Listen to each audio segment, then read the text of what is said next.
ici, c'est un reste du delta qu'on peut voir là. Ça, c'est le point haut, ça, c'est le point bas. On est sur des zones, tout ce qui est ici, ce sont des argiles. Par contre, ce qui est ici, c'est ce qu'on pense être une coulée de lave. Voici Oxyaplanum, le site martien sélectionné par l'Agence spatiale européenne pour envoyer son véhicule ExoMars en 2020. Il s'agit d'un terrain très prometteur pour la recherche de traces de vie passée qui a été repéré et étudié par des scientifiques français. On voit vraiment la couche d'argile qui est là. On voit bien la même.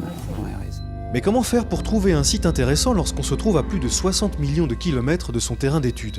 Comment choisir le meilleur endroit pour atterrir? D'abord, les ingénieurs disent, attendez, moi je ne peux pas atterrir très haut parce qu'il faut beaucoup d'atmosphère pour freiner.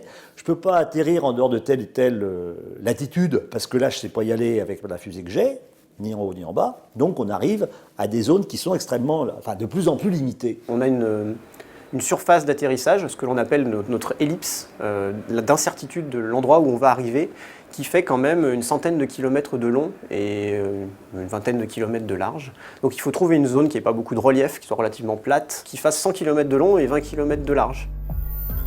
Outre ces contraintes techniques, il faut bien sûr tenir compte des objectifs scientifiques de la mission ExoMars, à savoir trouver un site où la vie aurait pu se développer. Les géologues ont donc concentré leur attention sur deux choses, l'âge du terrain, qui doit être très ancien, et la présence d'argile. Les argiles présentes sur Mars indiquent que les roches martiennes ont interagi avec de l'eau liquide. Et il faut du temps pour former des argiles, donc il faut de l'eau liquide pendant longtemps. Et donc l'eau liquide pendant longtemps, c'est intéressant, parce que s'il y a les briques de la vie, il peut peut-être se mettre à barboter des réactions chimiques qui vont commencer à devenir intéressantes. C'est dans ces couches d'argile qu'on a le plus de chances de trouver emprisonnées des traces chimiques de ce qui a pu se produire quand elle a été formée, donc il y a quelques milliards d'années. Cap donc sur les argiles avec l'aide de l'instrument Omega de la sonde Mars Express, conçue par l'Institut d'astrophysique spatiale d'Orsay. Omega était particulièrement adapté parce que c'est un instrument qui a cartographié quasiment l'ensemble de la surface de Mars avec des très bonnes performances. Donc, ce qui permet en fait d'avoir une idée globale de où sont les argiles sur Mars, quelles sont leurs compositions fines, quels sont leurs contextes de formation, etc.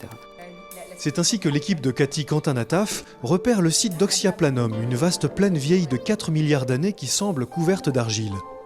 Mais pour confirmer leur intuition et poursuivre leurs investigations, les géologues ont besoin d'avoir des images en haute résolution. Ils demandent donc la cartographie du site d'Oxyaplanum par les 3 satellites martiens actuellement en service.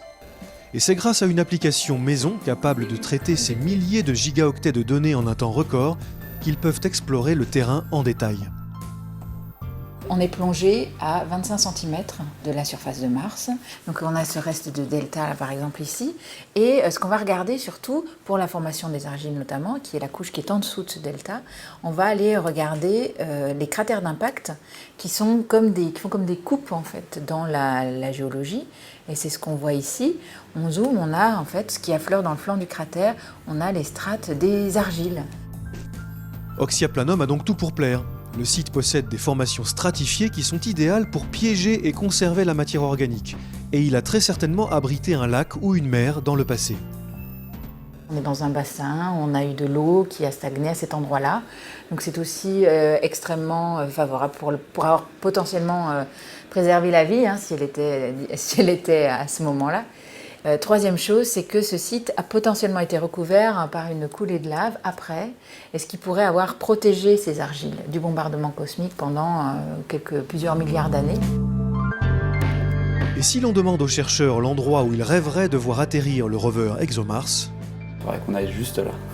Oui, je suis assez d'accord. On serait content là quand même. Je suis assez d'accord. Ce qui est sur les argiles et face au delta. Ça permet de... On aurait 2 époques d'altération, 2 âges différents, 2 morphologies, 2 types d'altération aqueuses différents, 2 régimes. Ce serait vraiment l'idéal. Ici. Ici, voilà.